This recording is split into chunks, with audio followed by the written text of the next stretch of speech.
우리 다 같이 찬양 하나님 앞에 드리도록 하겠습니다. 우리 사람을 살리는 노래 부르도록 하겠습니다.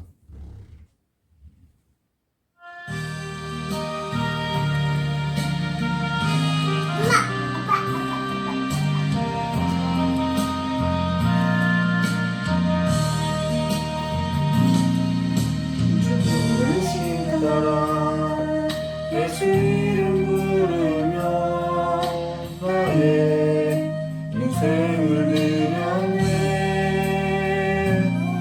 사람들이 못하고 별것도 하는지 주만 따라가기 원했네.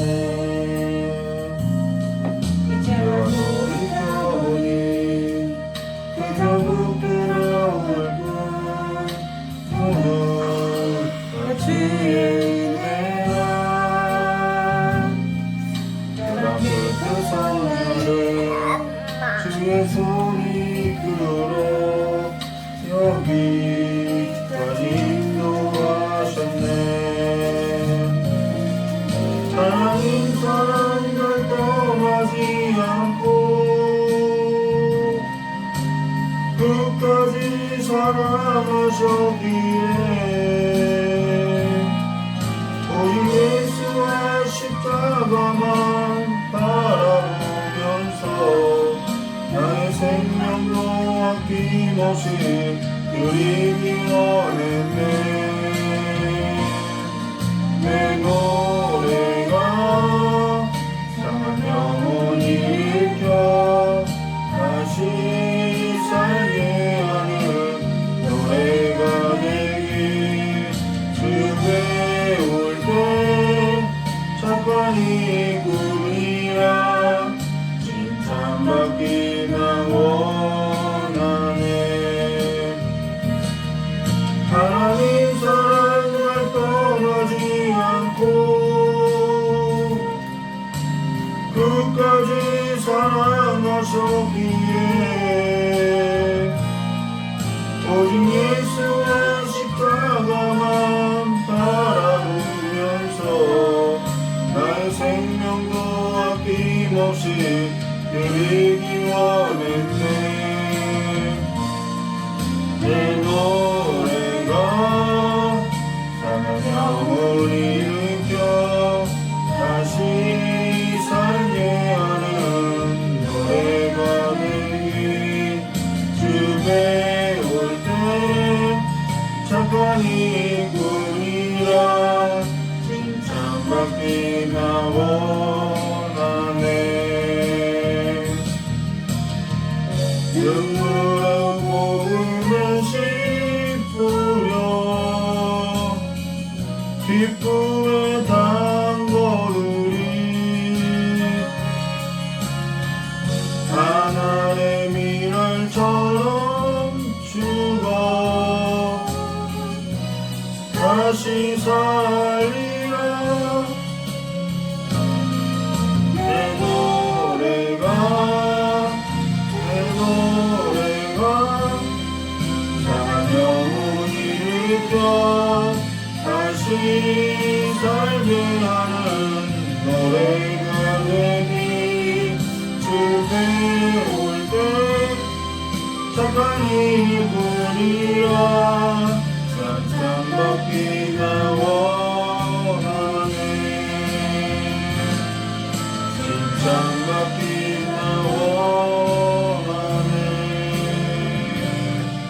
칭찬받기나 원하네.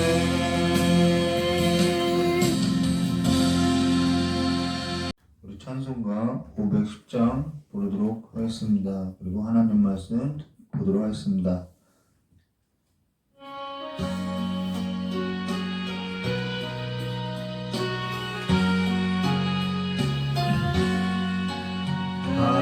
하나님의 주는 내 길이 빛나리 우리 불꽃은 되어 주의 사랑 비추세.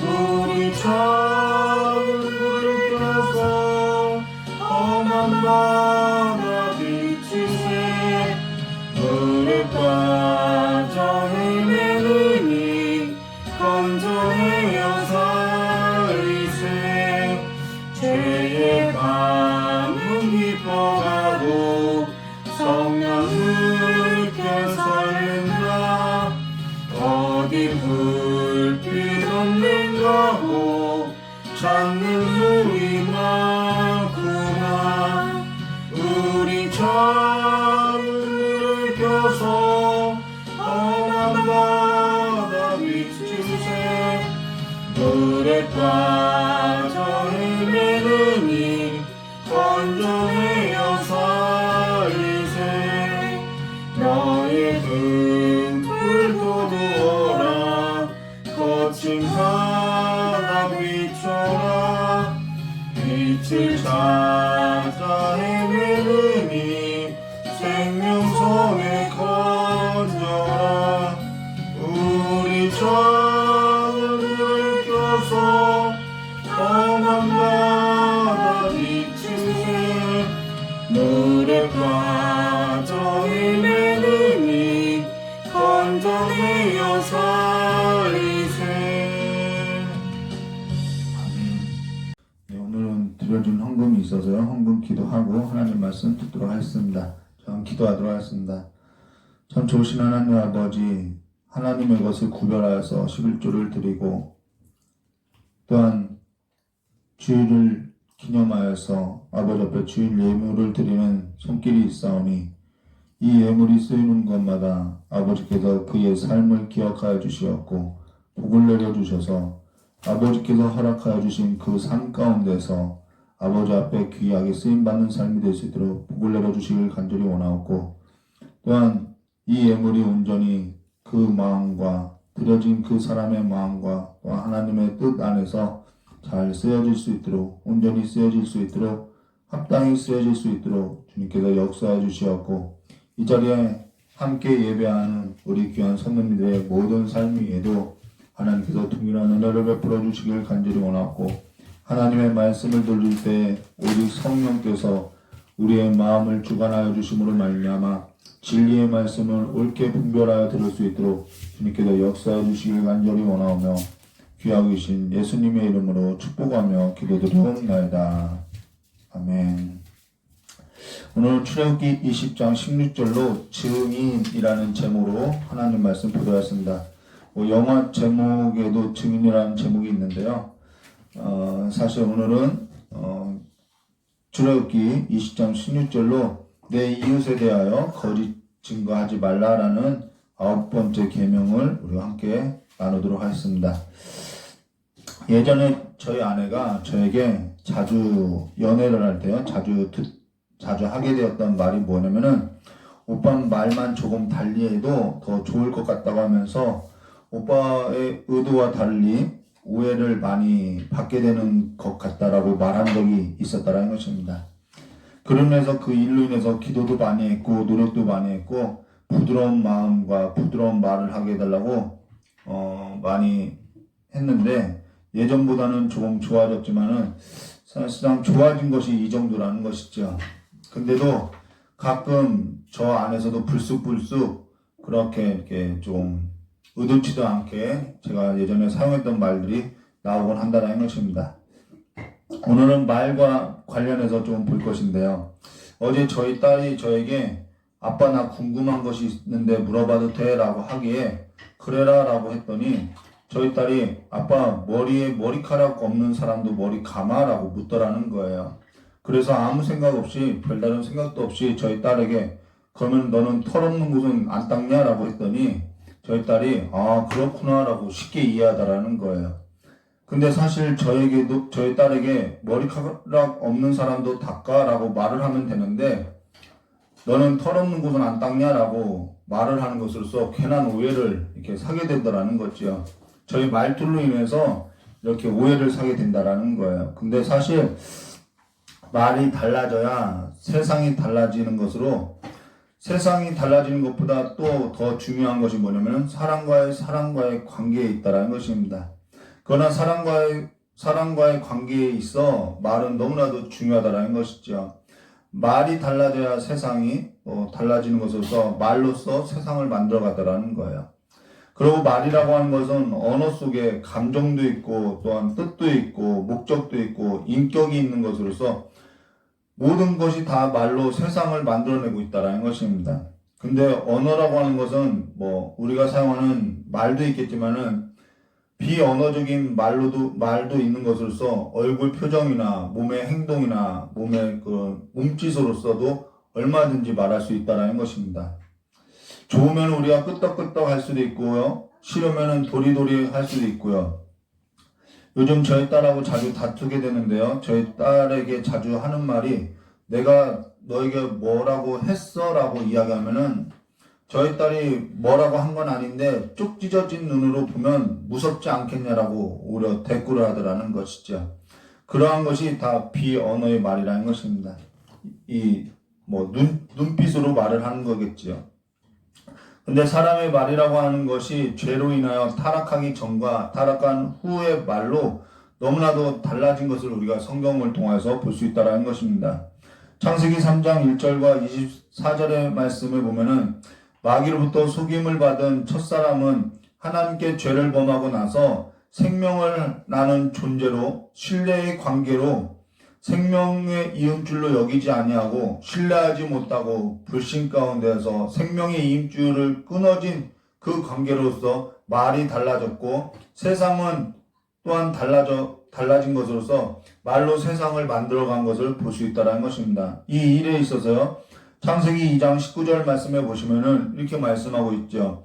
여호와 하나님이 흙으로 각종 들짐승과 공중의 각종 새를 지으시고 아담이 무엇이라 부르나 보시려고 그것을 그에게 이끌어 가시니 아담이 각 생물을 부르는 것이 곧 그 이름이 되었다라는 것으로서 이것은 그냥 이름을 지었다라는 뜻이 아니라 하나님께서 창조하시고 하나님께서 창조한 그 세계를 보고 그 창조물을 보고 경탄한 것으로서 하나님과의 관계 안에서 하나님께서 지으신 창조물의 그 속성들을 보고 알았던 것으로서 그가 그렇게 그 창조물의 속성을 불렀을 때에 그것이 곧 이름이 되었음을 말해주고 있다는 것입니다.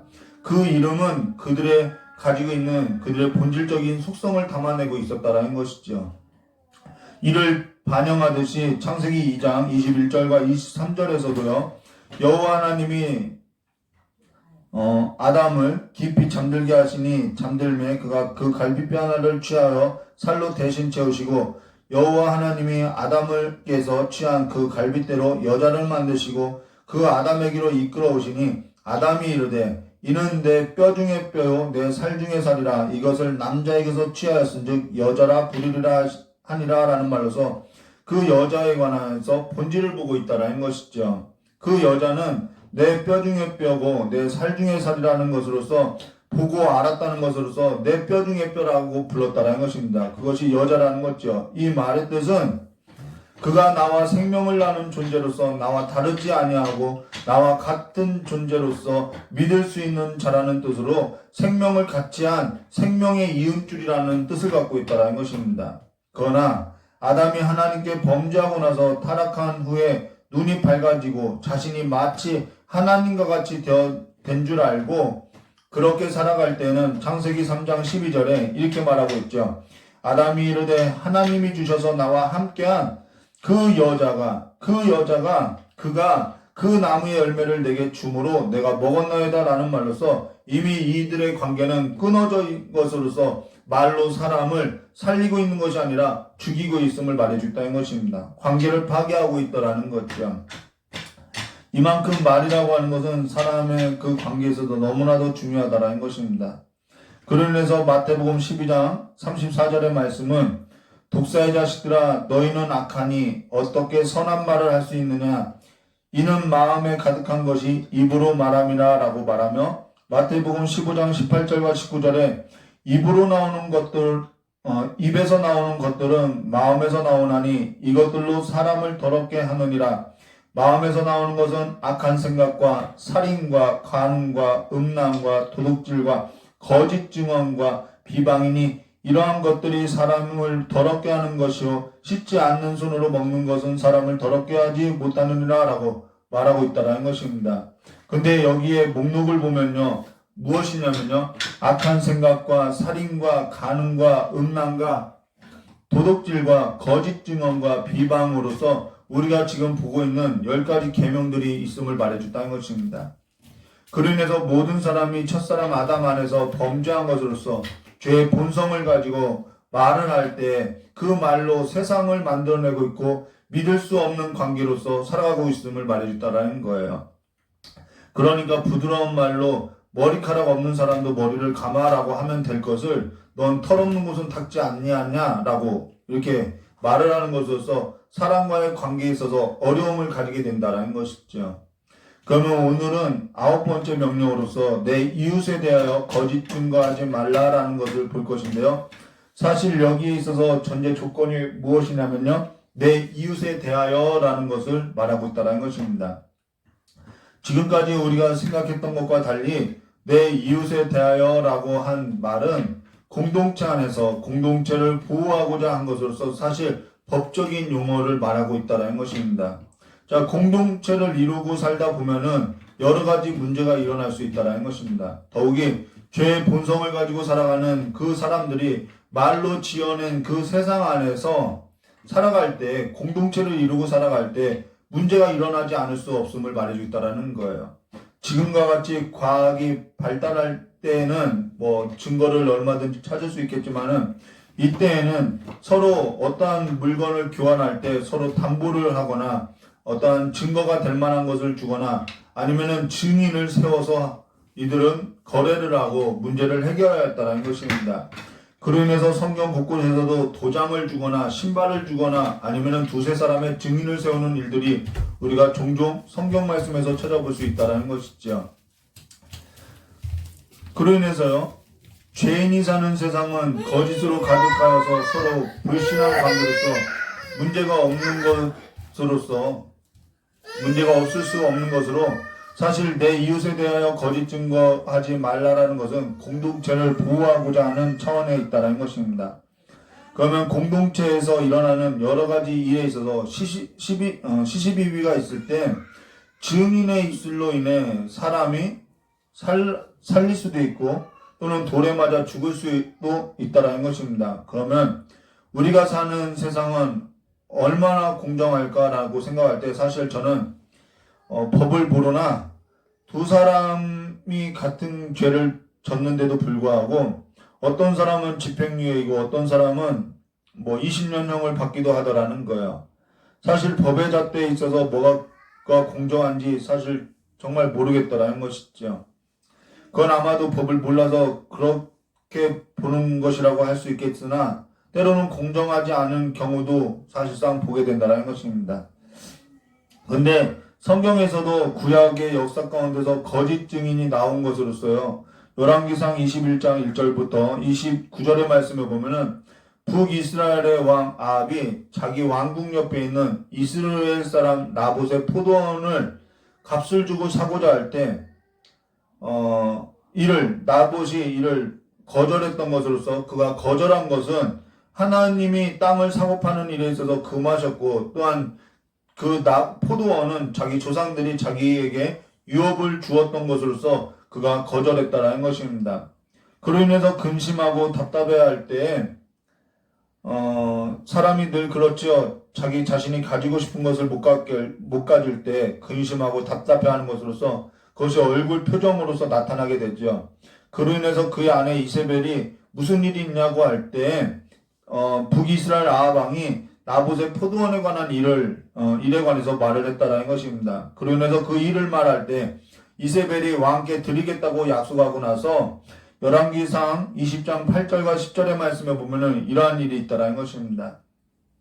아합의 이름으로 편지를 쓰고 그 인을 치고 봉하여 그의 성읍에서 나봇과 함께 사는 장로와 귀족들에게 보내니 그 편지 사연에 이르기를 금식을 선포하고 나봇을 백성 가운데 높이 앉힌 후에 불량자 두 사람을 그의 앞에 마주 앉히고 그에게 대하여 증언하기를 내가 하나님과 왕을 저주하였다 하게 하고 곧 그를 끌고 나가서 돌로 쳐 죽이라 하였더라 라는 말로서 지금 이세벨은 불량한 자 두 사람을 사서 거짓말로서 나봇을 모함하여서 돌로 쳐 죽게 하였음을 말해줬다는 것입니다. 그들의 거짓은 그가 하나님을 모독하고 저주하고 하나님께서 기름 부어 세운 왕을 저주했다고 한 것으로서 돌에 맞아 죽을 죄를 말하는 것으로서 거짓 증언하고 있다는 것입니다. 근데 여기서 불량자 두 사람을 세운 것은 신명기서 17장 4절과 7절 중에요. 6절 말씀에 보면은 죽일 자를 두 사람이나 세 사람의 증언으로 죽일 것이요 한 사람의 증언으로는 죽이지 말 것이며 라는 이 율법의 말씀에 의해서 불량한 자 두 사람을 증인으로 세운 것을 볼 수 있다는 것입니다. 그러면은 이 말씀에 있어서 이 율법에 있어서 이와 같이 지킨 것에 있어서 지켰다고 할 수 있느냐? 지켰다고 할 수 없다는 것입니다. 이것은 악용한 거겠죠. 한날 장로님이 민식이법을 이야기하면서 스쿨존에서 어린 학생들이 지나가는데 차량에 일부러 부딪히고 금품을 요구한다라는 이야기를 저에게 해줬는데요. 그 이야기를 듣고 너무나도 화가 나더라는 거예요. 사실 근데 그러한 일이 일어날 줄 어느 정도는 예상을 했다라는 것입니다. 사람은 그렇게 선한 존재가 아니죠. 자, 그러하다면은 그러한 일들이 있어서 어떠한 처벌을 해야 할까? 성경은요, 이러한 일에 있어서 동일하게 처벌할 것을 말하는 것으로서 신명기 19장 18절과 19절에 재판장은 자세히 조사하여 그 증인이 거짓 증거하여 그 형제를 거짓으로 모함한 것이 판명되면 그가 그의 형제에게 행하려고 꾀한 그대로 그에게 행하여 너희 중에 악을 제하라 라는 말로서 거짓 증거를 하는 것이 밝혀지면 그들이 그 행하고자 했던 그대로 그들을 처벌할 것을 말한 것으로서 불량자 두 사람은 죽어야 할 죄임을 말해줬다는 것입니다. 근데 사실 그러한 것이 어디서부터 나오게 된 것이냐면요. 우리가 앞서 보았던 것처럼 사람의 마음에서부터 나오고 사람의 말로 지어낸 것임을 볼 수 있다는 것이지요. 그러면 그러한 거짓된 마음의 뿌리가 어디에서 출발되었느냐라고 우리 성경 말씀을 보면요. 요한복음 8장 44절로 너희는 너희 아비 마귀에게서 났으니 너희 아비의 욕심대로 너희도 행하고자 하느니라. 그는 처음부터 살인자요 진리가 그 속에 없으므로 진리에 서지 못하고 거짓을 말할 때마다 제 것으로 말하나니 이는 그가 거짓말쟁이요 거짓의 아비가 되었음이라 라는 말로써 마귀에게 났음을 말해주겠다라는 것입니다. 그 마음에는 진리가 그 속에 없고 진리에 서지 못한 것으로서 거짓을 말하는 것으로 거짓을 말할 때마다 제 것으로 말하고 또 그가 제 것으로 말하는 것은 그가 거짓의 아비가 되었음을 말해줬다는 것입니다. 이거는 영적인 문제인 것이죠. 그러면 우리가 앞에서 언급했듯이 창세기 3장 1절의 말씀에 보면은 이런 말씀이 있는데요. 그런데 뱀은 여호와 하나님이 지으신 들짐승 중에서 가장 강교하니라. 뱀이 여자에게 물어 이르되 하나님이 참으로 너에게 동산 모든 나무의 열매를 먹지 말라 하시더냐 라는 말로 뱀이 여자에게 하나님이 참으로 너에게 동산 모든 나무의 열매를 먹지 말라 하시더냐 라는 말로서 하나님의 말씀도 알고 하나님의 말씀을 아는데도 불구하고 그 하나님의 말씀을 살짝 바꾸어서 과장하고 있음을 말해줬다는 것입니다. 우리가 그 하나님의 말씀을 비교해 보면요. 창세기 2장 16절과 17절에 여호와 하나님이 그 사람에게 명하여 이르시되 동산 각종 나무의 열매는 내가 임의로 먹되 선악을 알게 하는 나무의 열매는 먹지 말라. 내가 먹는 날에는 반드시 죽으리라 하시니 라는 말로 모든 나무의 열매가 아니라 선악을 알게 하는 나무의 열매를 먹지 말라고 했는데 마귀는 모든 나무의 열매라고 살짝 단어 몇 개를 과장해서 말하는 것으로서 여자는 그만 그 마귀의 패턴으로 넘어간 것을 볼 수 있다는 것입니다. 그로 인해서 창세기 3장 2절과 3절에 여자가 뱀에게 말하되 동산 나무의 열매를 우리가 먹을 수 있으나 동산 중앙에 있는 나무의 열매는 하나님의 말씀에 너희는 먹지도 말고 만지지도 말라 너희가 죽을까 하노라 하셨느니라 라는 말로서 마귀의 패턴에 넘어가서 그가 과장하고 감정이 섞인 말로서 더러운 말로 그의 세상을 만들어내고 있음을 말해주고 있다는 것입니다. 이건 또 하나의 세상임을 말해주고 있다는 것이죠. 근데 교회가 마귀의 패턴에 넘어가 과장된 말을 하고 감정이 섞인 말을 하고 더러운 말로 하는 것으로서 하나님의 말씀에 있어서 더하거나 빼거나 하면 안 되는데 잘못된 말을 전하고 있음을 볼 수 있다라는 거예요.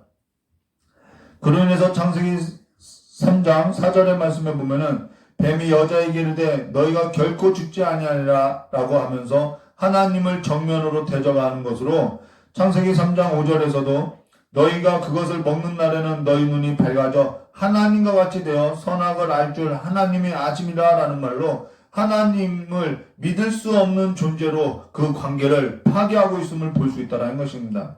그 결과 하나님과의 사람의 관계는 하나님을 믿을 수 없는, 믿지 못하는 존재로서 자신이 하나님과 같이 된 줄 알고 말로 사람들에게 자기들만의 세상을 만들어낸 것으로서 거짓과 과장과 불법과 불의로 폭력이 가득한 거짓된 세상으로서 더 이상 사람과 사람과의 관계에 있어서도 불신하는 관계로 믿을 수 없는 존재로서 생명을 나눈 존재로 보지 못하고 살아가고 있음을 말해주겠다라는 거예요.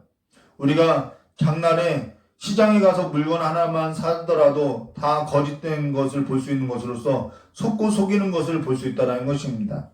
자신의 목적을 위해 말로 세상을 만들어내고 있는 것으로서 또 자신의 목적을 위해서 말이라는 것은 여러 가지가 있을 수 있죠. 그 말로 세상을 만들어내는 것으로서 구제를 할 때에도 선교를 할 때에도 과장되게 말을 하고 과장되게 포장을 하고 과장되게 장면을 만들어내는 것으로서 목적을 위하여서 과장되게 말로 또한 과장된 장면을 말하는 그러한 거짓을 우리가 볼 수 있다는 것이죠. 전에 있던 교회에서도 대출을 받고자 출석 교인을 속이는 것으로서 출석하지도 않는 교인을 늘리면서 출석 교인을 과장하게 말하는 것은 거짓된 방법이라는 것입니다. 자기 목적을 이루기 위해서 거짓된 방법으로서 과장하고 있다는 것이죠. 이것이 다 마귀의 패턴임을 말하고 있다는 것이죠. 근데 세상은 이러한 거짓된 것으로서 불법이 가득하다는 거예요. 우리가 하나님을 믿으면 우리 안에 진리가 있고 진리가 우리 속에 있고 진리에 서서 살아가는 삶이라고 한다면 내 목적을 위한 것으로서 말로 내 세상을 만들고자 하는 그 이러한 일을 하지 않을 것을 말해주겠다는 것입니다. 그런데 방법이 선하지 않은 것을 볼 수 있죠. 그러나 이러한 거짓된 방법들로 거짓된 방법들이 교회 안에 들어온 것으로서 마귀와 같은 그 패턴에 넘어가고 있음을 말해줬다는 것이죠. 세상은 거짓된 것으로 목적을 위해서는 거짓된 방법으로 말하고 있는 것으로서 방송 매체도 여론을 조장하고 마케팅이라는 그 전략으로서 거짓되고 헛된 것으로서 세상을 만들어내는 것으로 자기들만의 세상을 만들고자 하지만은 교회마저도 하나님을 믿는 그 믿음 안에서 하나님의 방법으로 진리에 설 것을 말하는데 그렇지 아니한 방법으로 살아가고 있음을 말해줬다는 것이죠. 거짓으로 가득한 세상에 있어서 그 절정을 이룬 곳이 어디냐면요. 바로 갈보리 십자가임을 말해주겠다는 것입니다. 그것은 갈보리 십자가가 거짓되다라는 말이 아니라 예수 그리스도께서 갈보리 십자가에서 죽게 될 때 그 모든 과정과 그 모든 방법이 다 거짓되고 불법이 행하여진 것으로서 불의로서 가득한 세상을 보여주고 있음으로써 그리스도 예수께서 갈보리 십자가에 죽으실 때 그 모든 거짓된 것을 뒤집어 쓰고 죽으셨음을 말해주겠다라는 거예요. 그러하다면은 지금 우리가 예수께서 거짓되고 불법에 의하여 불의한 세상 가운데서 모든 죄악을 뒤집어 쓰고 죽으신 것을 우리가 믿는다고 하면은 지금 우리는 그 일에 있어서 예수의 증인임을 말해주겠다는 것입니다. 그로 인해서 또한 주께서 죽으시고 사흘 만에 다시 살아난 것을 우리가 믿는다고 하면은 우리는 진정한 예수의 증인임을 말해주겠다라는 거예요. 그로 인하여서 사도행전 1장 8절의 말씀과 같이 오직 성령이 너에게 임하시면 너희가 권능을 받고 예루살렘과 온 유대와 사마리아와 땅끝까지 이르러 내 증인이 되리라 하시니라 라고 내 증인이 되라고 말하고 있다는 것입니다. 우리는 바로 예수의 증인임을 말해주겠지요. 지금 우리 안에 진리의 영이 있고 진리가 우리에 속한 것으로서 우리는 요한복음 8장 44절로 너희는 너희 아비 마귀에게서 났으니 너희 아비의 욕심대로 너희도 행하고자 하느니라. 그는 처음부터 살인자요 진리가 그 속에 없으므로 진리에 서지 못하고 거짓을 말할 때마다 제 것으로 말하나니 이는 그가 거짓말쟁이요 거짓의 아비가 되었습니다. 라는 이러한 삶과 우리의 삶은 멀어진 삶임을 말해줬다는 것입니다. 그러면은 우리가 여기서 한 가지 기억해야 할 것은 거짓이라는 것은 무엇을 거짓이라고 정의하고 있느냐라면은 그 거짓에 관한 정의에 있어서 그 기준이 사실이냐 아니냐가 아니라 거짓을 말하는 것, 그것이 만약에 사실이냐 아니냐가 거짓을 말하는 기준이라고 하면 그것은 그냥 사실주의라는 것입니다. 그러나 사실이라고 해서 다 진리를 말하는 것은 아니라는 것이죠. 세상에는 사실을 말하지 아니하는 경우가 있는 것으로서요. 우리는 성경을 찾아보면은 사실을 말하지 않는 경우가 너무나도 많이 있는 것을 볼 수 있다라는 거예요. 자, 창세기 38장 1절과 30절의 말씀에 보면은 유다의 며느리 다말이 그의 시아버지를 속여서 그와 동침하고 자손을 낳은 것을 볼 수 있고요. 창세기 25장 27절과 34절로 야곱이 형을 속여 장자의 명분을 산 것을 볼 수 있다는 것입니다. 그게 무슨 거짓이냐고 말을 한다면요. 창세기 27장 1절과 45절에 야곱이 그의 어머니의 말을 듣고 눈이 어두운 아버지를 속여서 형이 받을 몫을 가로챈 것임을 볼 수 있다는 것이죠. 또 출애굽기 1장 15절과 22절에 히브리 산파 십부라와 부하는 애굽왕 바로를 속였고 여호수아서 2장 1절과 24절에 기생의 라합은 자기 동족을 배신하고 거짓을 말한 것으로서 정탐꾼을 숨긴 것을 볼 수 있다는 것이죠. 또 여호수아서 9장 1절과 27절에는 기브온 사람들이 여호수아와 이스라엘 사람들을 속여서 그 땅에서 죽임을 당하지 않고 진멸되지 않고 그 땅에 거하게 된 것으로서 그 땅에서 살아가고 있는 것을 볼 수 있다는 것입니다. 우리는 이렇게 성경 속에서 거짓된 것을 볼 수 있는데 오늘 우리가 거짓이라는 이 거짓에 관한 정의에 있어서 기준을 사실이냐 아니냐로서 거짓을 말한다고 하면은 그것은 사실주의를 말하는 것으로서 이 성경 속에 나오는 이들의 삶에 있어서는 우리는 이들이 어떻게 거짓말을 했냐라고 밖에는 말할 수 없다라는 것입니다. 근데 성경은 거짓에 관한 정의를 그렇게 말하고 있지 않다라는 것이죠. 성경은 거짓으로서 속였던 유다의 며느리 다말에게 있어서 그는 나보다 옳도다라는 말을 하고 있고 그가 예수의 족보에 들어간 것을 볼 수 있고요. 히브리서 11장 1절과 40절에 믿음장에서는 이들이 다 믿음으로 행하고 믿음으로 바라보았던 것으로서 믿음으로 기생 라합은 정탐꾼을 영접한 것을 말하고 이들은 다 믿음으로써 행하였음을 말해주고 있다는 것입니다. 거짓에 관한 정의는 거짓의 기준이 사실이나 아니냐의 우선적 가치가 있는 것이 아니라 생명을 나누고 생명을 살리고 생명의 이음을 연결한 것으로서 참된 증인으로서 진리를 말하고 생명을 살리느냐에 있어서 우선적 가치를 두고 말하고 있는 것으로서 이것이 사실이냐 아니냐는 그 다음의 문제임을 말해줬다는 것입니다. 저 역시 사실주의에 빠졌던 것으로서 이것이 사실이냐 아니냐에 가치를 두고 살았던 적이 있더라는 거예요. 그러나 사실이면 뭐하고 사실이 아니면 뭐하겠냐는 거예요. 그것이 정말 사람을 살리는 일이고 생명을 살리는 일이냐가 더 중요한 것임을 말해줬다는 것입니다. 그러면서 사실이 진리인 것처럼 불법을 행하고 불의로 가득한 세상에 살면서도 우리가 서로를 믿지 못하고 생명을 나눈 존재로 여기지 아니하고 단지 불신의 관계 안에서 사실 확인으로서 사람을 죽이는 일들을 하고 있다라는 거죠. 그러면서 사람들이 빠져 사는 것이 무엇이냐면은 사실주의에 빠져서 이것이 사실이냐 진짜냐 그러고 살아가고 있다라는 것입니다. 오늘 우리가 성경을 통해서 사실보다 더 중요한 것이 무엇이냐면은 생명을 살리고 있느냐 생명을 죽이고 있는 그 증인의 삶으로서 살아가고 있느냐 거기에 있음을 말해줬다는 것입니다. 그러면서 사실보다 더 중요한 것이 무엇인지 오늘 성경이 말하고 있는 것으로서 정말 거짓된 삶이 무엇인지 오늘 성경이 말하고 있는데요. 우리 그것을 관해서 보면요. 레위기서 5장 1절과 2절의 말씀에 보면은 이렇게 말씀하였죠. 만일 누구든지 저주하는 소리를 듣고서도 증인이 되어 그가 본 것이나 알고 있는 것을 알리지 아니하면 그는 자기 죄를 져야 할 것이요 그 허물이 그에게로 돌아갈 것이며 만일 누구든지 부정한 것들과 곧 부정한 들짐승의 시체나 부정한 가축의 시체나 부정한 곤충의 시체를 만졌으면 부지 중에라도 할지라도 그 몸이 더러워져서 허물이 있을 것이요 라고 한 말로서 누구든지 저주하는 소리를 듣고도 증인이 되어서 그가 본 것이나 알고 있는 것을 알리지 아니하면 그는 자기 죄를 져야 할 것이라 라는 말로서 증인이 본 것을 아는 것을 알리지 않는 것이 가장 적극적인 죄임을 말해주고 있다는 것입니다. 누구든지 저주하는 소리를 듣고도 증인이 되어 그가 본 것이나 알고 있는 것을 알리지 아니하면 그는 자기의 죄를 져야 할 것이요 라고 한 것으로서 가장 거짓된 것에 있어서 가장 적극적인 행동은 침묵임을 말해주고 있다는 것이죠.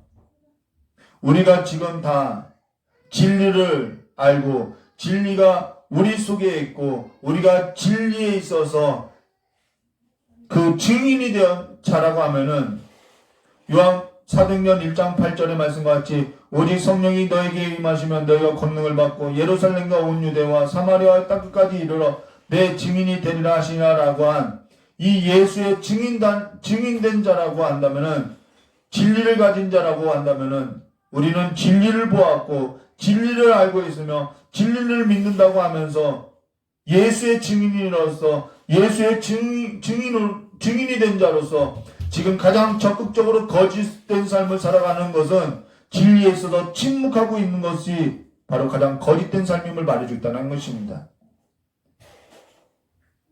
진리를 보고 진리를 알고 진리를 믿는다고 하면서 예수의 증인된 자라고 하면서 지금 가장 적극적으로 내가 거짓된 삶을 사는 것은 진리에 있어서 침묵하고 있는 것으로서 생명을 살리지 아니하고 생명에 잇대어서 살아가지 아니하고 하나님을 믿는 그 믿음의 방법이 아니라 진리를 말하지 아니하고 죽은 자들을 살리지도 아니하고 더러운 귀신 들린 자들이 붙들려서 살아가는 그 삶에 있어서 그들의 마음을 고치지도 아니하고 그 일에 있어서 침묵하고 살아가는 그것이 우리의 삶에 있어서 가장 거짓된 삶으로서 우리의 삶이 가장 우선적 가치의 삶에 있어서 입을 닫고 살아가고 있음을 말해주겠다라는 거예요. 지금 일부 이단의 그러한 방법으로 포교 방법을 할 때 거짓말을 하라는 말이 아니라 진리를 보고 진리를 알게 된 예수의 증인된 사람들의 삶의 우선적 가치는 이것이 사실이냐 아니냐 이것이 윤리나 도덕의 기준으로서 말하는 것보다 더 중요한 것은 생명을 말해야 하고 사람을 살리는 삶으로서 살아가야 할 것을 말해주겠다는 것입니다. 근데 그 일에 있어서 예수의 증인으로서 그 일에 있어서 침묵하는 또 다른 가장 적극적인 거짓된 삶임을 말해주겠다는 거예요. 오늘 우리의 삶이 거짓의 기준을 이것이 사실이냐 아니냐 윤리나 도덕의 기준으로 말을 하는 것이 아니라 생명을 말하는 것으로서 사람을 살리는 삶으로서 오늘 하루도 내 삶에 있어서 예수의 증인으로서 예수의 생명을 나누고 예수의 생명을 전하고 살아가는 삶으로서 사람을 살리고 더러운 마음을 고쳐내고 씻어내는 귀한 삶이 되시기를 증인의 삶을 다하시는 삶이 되시기를 주님의 이름으로 축복합니다. 다 같이 기도하도록 하겠습니다. 참 좋으신 하나님 아버지 우리 귀한 성도들에게 하나님께서 진리의 영을 부어넣어 주시고 진리가 우리 속에 거하는 삶으로서 우리가 세상을 볼 때 거짓을 보고 또한 우리가 우리 안에 진리에 속한 자들로서 예수의 증인된 삶으로서 침묵하고 일관하는 삶으로서 살아가는 거짓된 삶이 아니라 이제는 그 거짓된 세상에서 죽어가는 자들에게 있어서 생명을 함께 나누고 생명을 전하면서 그들의 마음을 고치고 그들의 삶을 일으키는 예수의 증인된 삶을 다할 수 있도록 복을 내려주시었고 오직 성령으로서 역사되는 믿음이 우리의 삶을 주관하여 주시길 간절히 원하오며 예수 그리스도의 이름으로 축복하며 기도드리옵나이다. 찬송 505장 온 세상을 위하여 라는 찬송 부르고 같이 기도하도록 하겠습니다.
되게 하소서.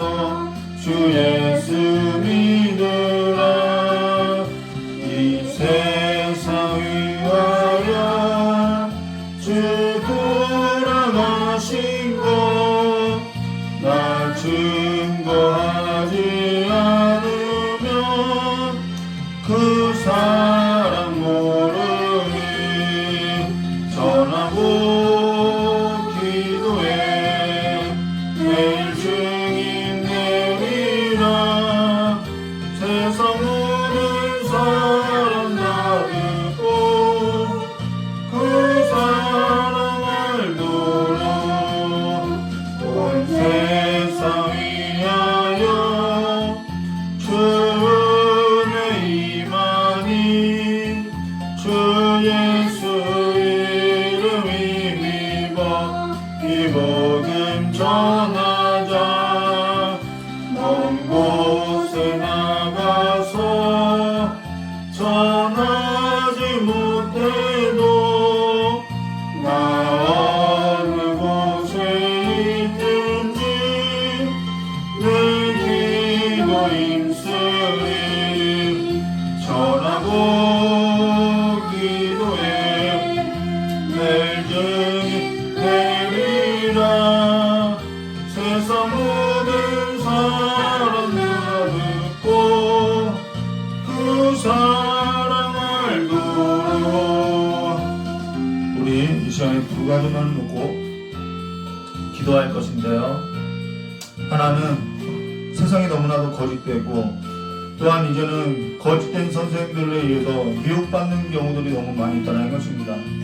하나님의 말씀을 전할 때에는 더하거나 빼거나 하는 것은 잘못된 전함이라는 거예요. 과장되게 말하고 그래서 사람들의 마음을 뺏고자 하는 것으로서 듣고 싶어하는 말을 전하는 것은 잘못된 거라는 것이죠. 오직 진리를 옳게 분별하여서 하나님의 말씀을 전하여 하고 하나님의 말씀을 들어야 하고 또한 예수의 증인된 자로서 우리가 그 거짓된 세상 가운데서 죽어가는 자들에 관하여서 생명을 함께 나누지 않고 침묵하는 것은 우리의 또한 잘못된 삶임을 말해주겠다는 것입니다.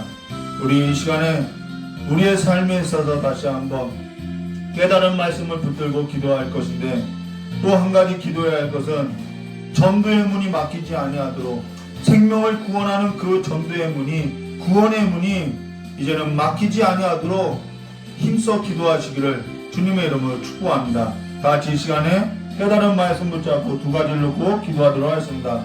참 좋으신